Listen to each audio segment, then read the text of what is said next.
So, the union. Now, what exactly is the union?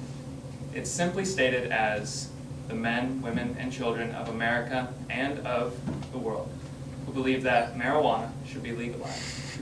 I'm part of the union, and I hope that by the time I stop talking to you guys, you will be too. So, what exactly is marijuana? Well, marijuana is simply an herb or plant.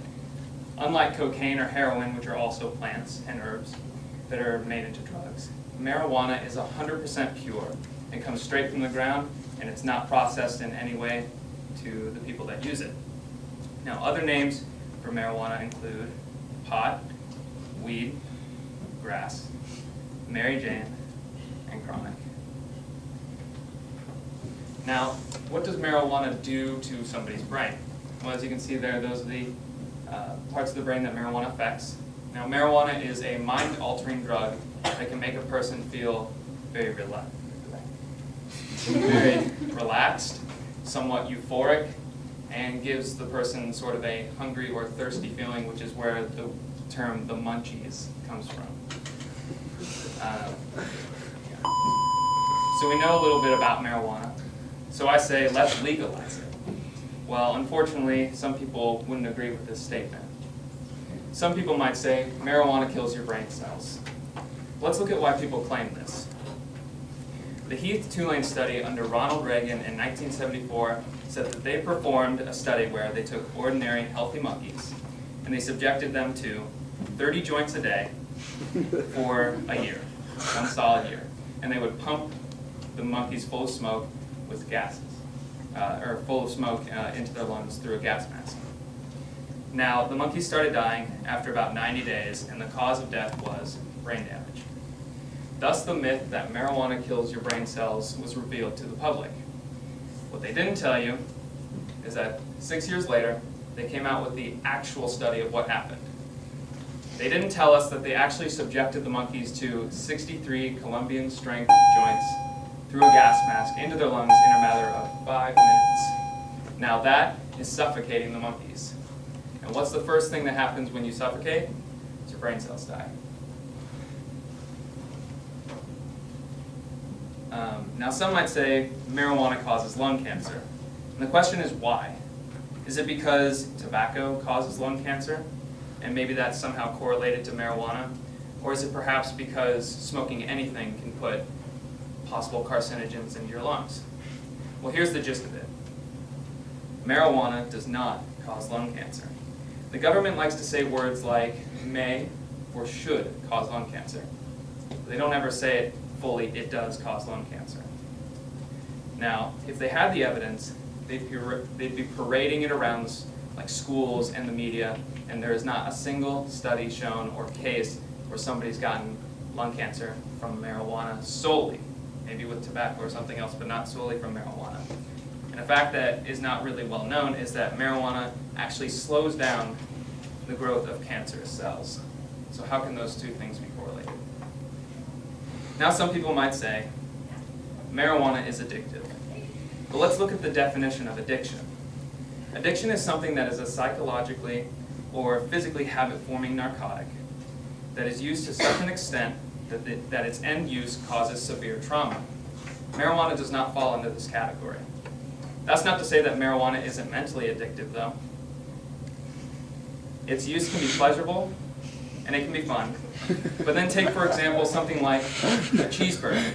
Let's say I go to McDonald's every day, and I order a cheeseburger. It's pleasurable to me. Sometimes it's fun.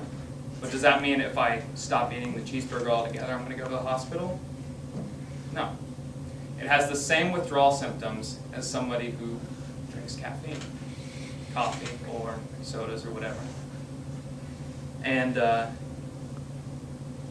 go to this one. Now, it is true that a majority of the people in rehabilitation centers are there for marijuana.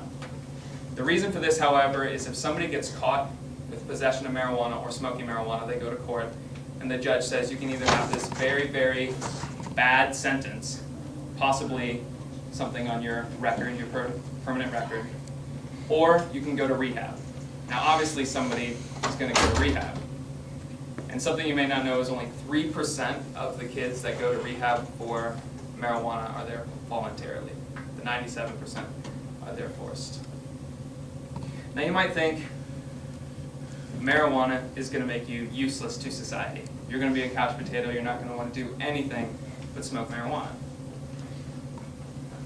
If this is true though, and approximately 50 million Americans use marijuana daily medically, and over half the Canadian population have tried it, and we're not counting any recreational things or anything like that, which is probably even more, why haven't our societies fallen apart? In fact, our societies, on the contrary, have flourished. Steve Jobs developed Apple while smoking marijuana.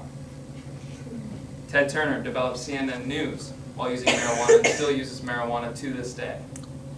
Famous bands like the Rolling Stones, or Led Zeppelin, or the Beatles all used marijuana. And who doesn't love the Beatles, right?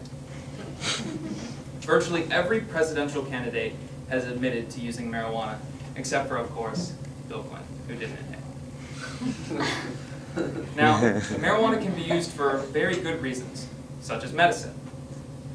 Marijuana treats over 200 different types of diseases, and these can include glaucoma, arthritis, depression, cancer, and migraines.